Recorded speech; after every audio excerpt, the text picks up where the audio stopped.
I have waited for you, mortal. It is not the nature of my kind to anticipate. And yet here I am, with these emotions thrust upon me.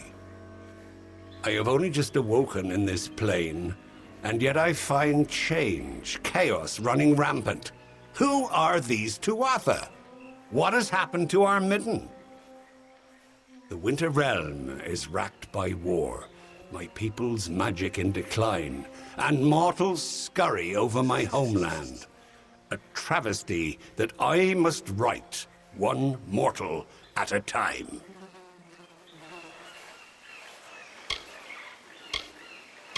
There is an order to all things. Summer to winter, growth to rot. So it was when I last walked these lands. What has happened while I slept is an affront to nature. The Fae declining while you mortals wage open war with them? Impossible. The Winter Court is sundered. If these Tuatha care not for the natural order, then I shall restore it. Come deeper into Tinehil and witness the strength of winter.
And so you arrive.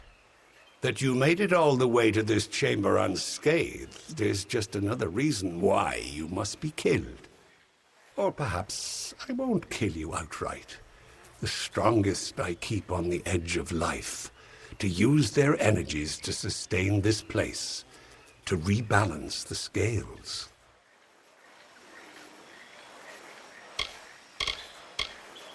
It will. I shall throw you to the soil, and it will leach your strength. And this land, this people, will be strong again.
Mitharu bless you. You have returned. Have you had any luck recovering earrings from the bodies of our lost? The count must be tallied. Very well. Let me pay you for your services. If you find you have time to look for more, I can always make use of your assistance. Mitharu thanks you. Go with the gods. I can feel it. It's over.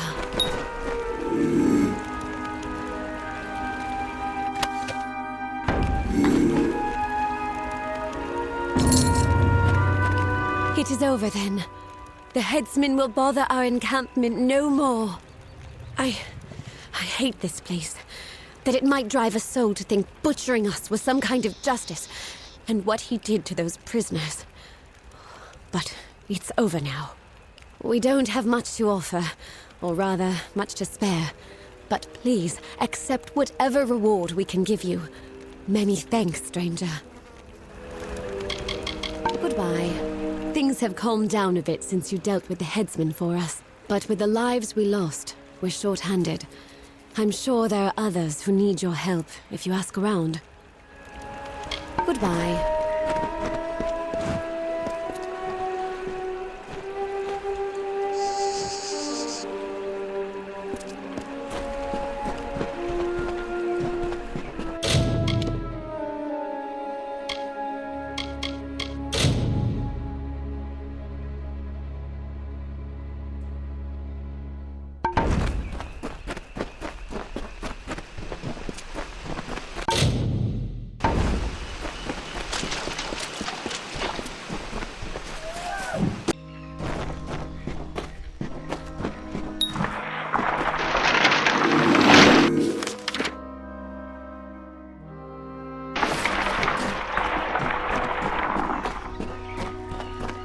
So you have come, whether to aid the house or rain punishment on the Tuatha, I do not know. That you are here is enough. To assuage your confusion, I am Bizarane, king of the house. During your trials, I will observe and communicate to you through this medium. This is about you, of course. You are the only mortal to be given a chance to join the House of Sorrows. But do not think such an offer is given out of honor or respect for you. What drives me to this offer is what brought you here. Necessity.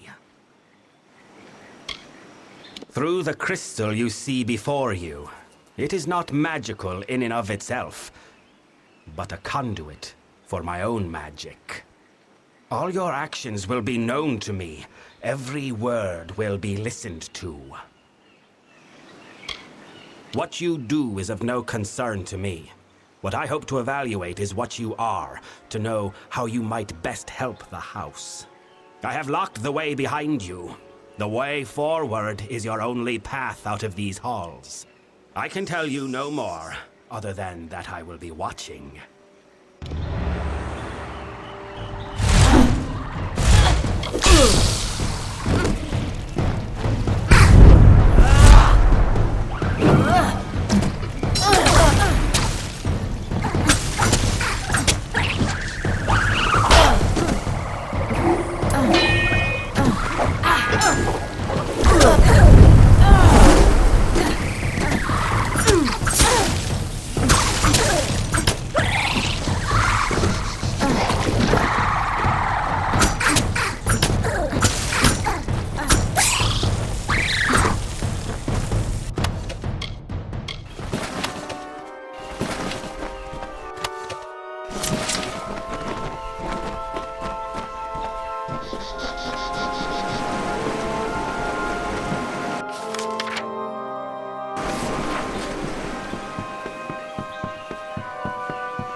The beast will kill me if you do not help.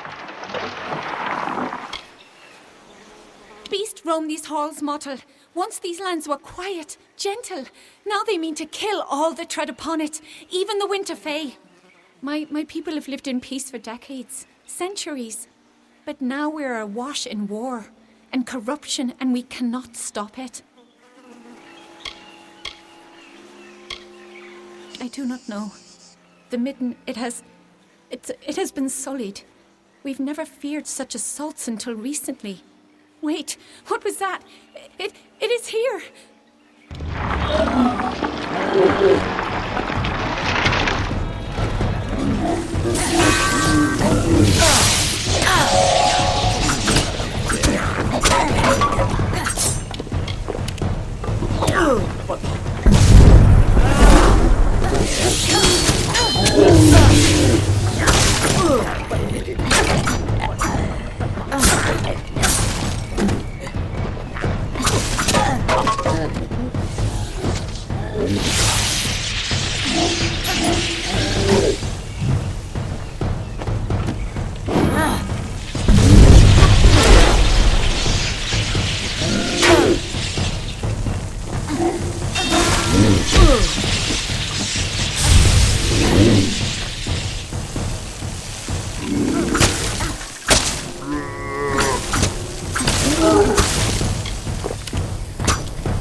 So you have completed your first trial.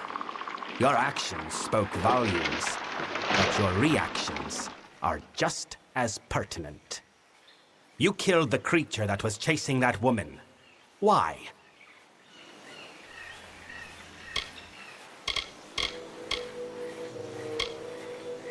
Did she? What did you know of her plight? Of why the beast pursued her so? Perhaps her persecution was a just one. Do not ignore subtleties. When is a Fae a Tuatha, and when is one a child of winter? That answer might save a life or end it. Ahead, you will find another trial.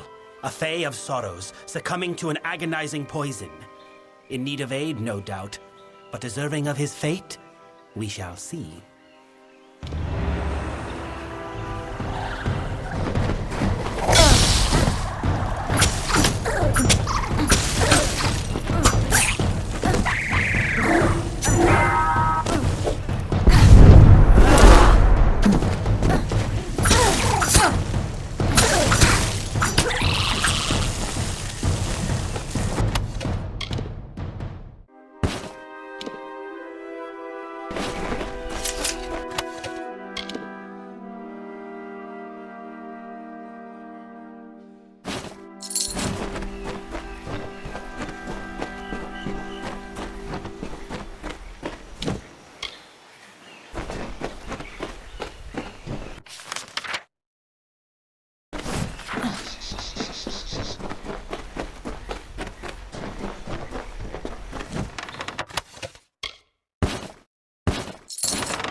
Are you the mortal that Bizarrain has brought to aid us?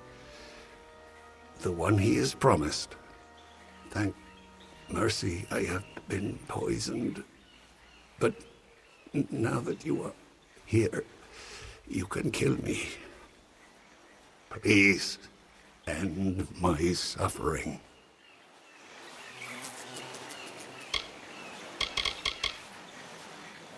I do not know. It is some poison.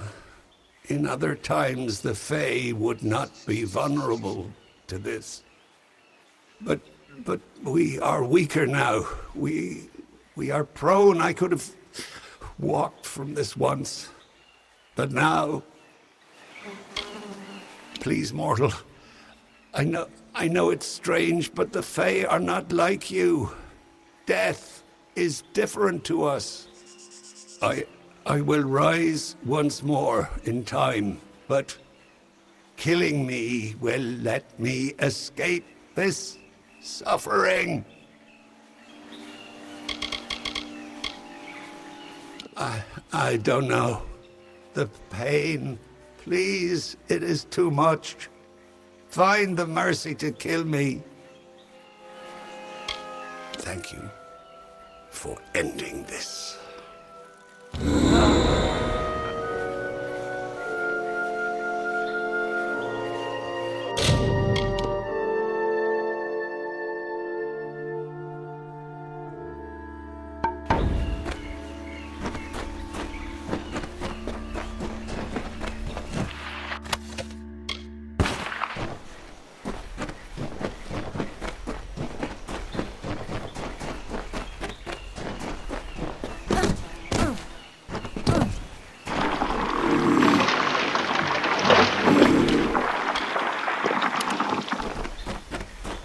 Death is something you readily deliver, it seems. But did that Fae die as a result of your mercy or your barbarity?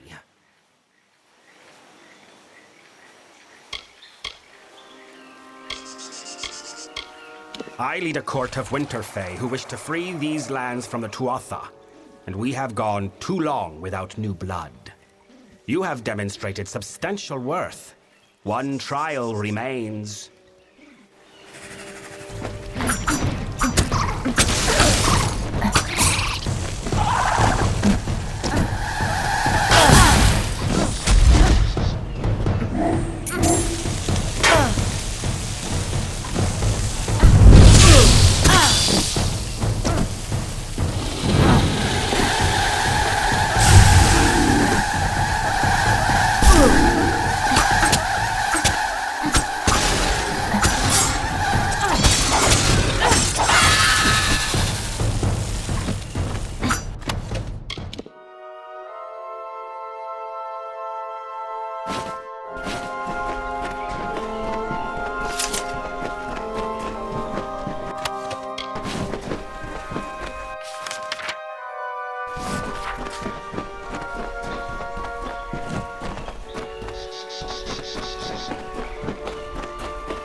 You have reached this chamber at last. The time of trial is over. No more apparitions, no more questions. The House of Sorrows has always held a precarious position in this world, and now we hold on to it by the tips of our fingers. You think you have broken the Tuatha's grip on Cluracan. You have not. Even now, the Winter Fae and the House of Sorrows are subject to their malice. I am the King of Sorrows. I have held dominion over these halls, over this house, over the Winter Fae who dwell here. But the war upon Cluracan has sapped me of my strength. Should these times continue, I may become nothing. Nothing at all. It is we who permit the Winter Fae to rise above their basic nature, to foster decay and ruin. A nature that normally divides rather than unites. For a time, the House avoided the war that cleaves this land. But now that war is upon us, and we are not ready. I am not one to take anything on faith. If I wish to know an object's worth, I examine it for myself. This trial is designed to demonstrate your mettle. Because there are trials that I can observe from afar, and others that I must see at hand. We have reached the trial that I must be present for, if I am to test you truly.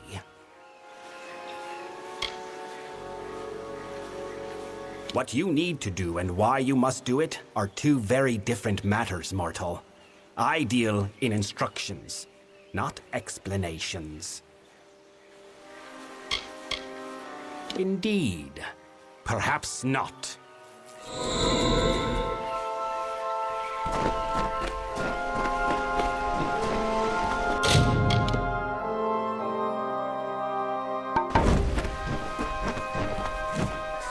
Now that your trial has concluded, come with me. The Tuatha have yet to break down our doors, but I would not put that past them. The house is poised to collapse from the Tuatha's dissension and destruction, and I need one to help us.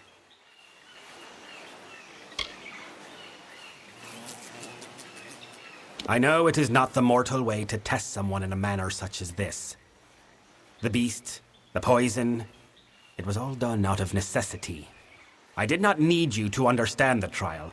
I only needed it completed. I do not have time for you to meet the struggles of the house unprepared. Your reactions were real, but the Fae with whom you interacted, Tybri, Kadarok, and myself, were not. They were but apparitions of the Fae you will come to know in this house. As facsimiles, the apparitions were appropriate enough, but I think you will find their real-world counterparts more complex. Then welcome to our ranks, mortal. The Hearthstone I gave you at the start of the trials will now reflect your affinity with us. Come, join me at the House of Sorrows. I will show you a world stranger than you have ever seen. The Prince of Sorrows once, but now no longer. He wages a war against the Tuatha with little support but his own strength. Perhaps that is enough for him, but the only thing he will weaken is the house's morale. To your kind, it is a celebration of war. But before your mortal corpses were hung there by Tuatha, it was the emblem of our house's duty. The most reverent corpses were placed not in the midden, but hung upon those boughs to show all of nature that we still revere our essence of decay. But like all things in these lands, the tree has been defiled by war. Saturnin took our greatest symbol and turned it to filth. My summer brethren embody the growth and progression of nature. As such, establishing the summer realms came easy to them. But the Winter Fae bear the burden of regression and decay in their essence. Left alone, they would never be able to overcome such a weight. They could never unite. The house's founder, the Weeping King, took on their sorrows and freed them. We carry the burden inherent in the Winter Fae so they can achieve greatness. The House of Sorrows made a pact with the Tuatha. They would not interfere with us if we did not interfere with their war with the Alfar. Of course, the Tuatha did not trust us, so they insisted that a new king be appointed to the house, one agreeable to both parties. In the end, I was the one chosen. I was to be king. But in answering that call, I have been labeled a traitor by many within the house. He is the agent of the Tuatha, and though he bears their allegiance, his appearance is that of a Winter Fae. I am certain of it. I know little of him, but of me and my house, his knowledge is wide and deep.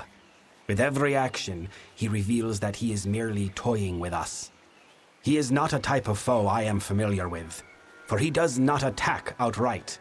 Instead, he instills fear and despair. The Midden is the cradle in which our race of winter was fostered. It is a place of rot, of decay, a place where the House of Sorrows holds reign.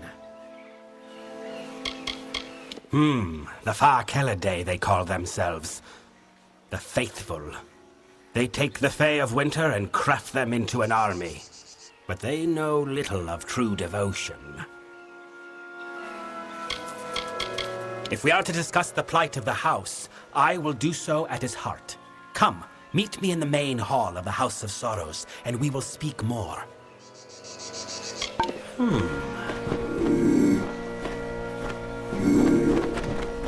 We should not discuss your next mission here. Let us return to the House of Sorrows and converse in the audience chamber.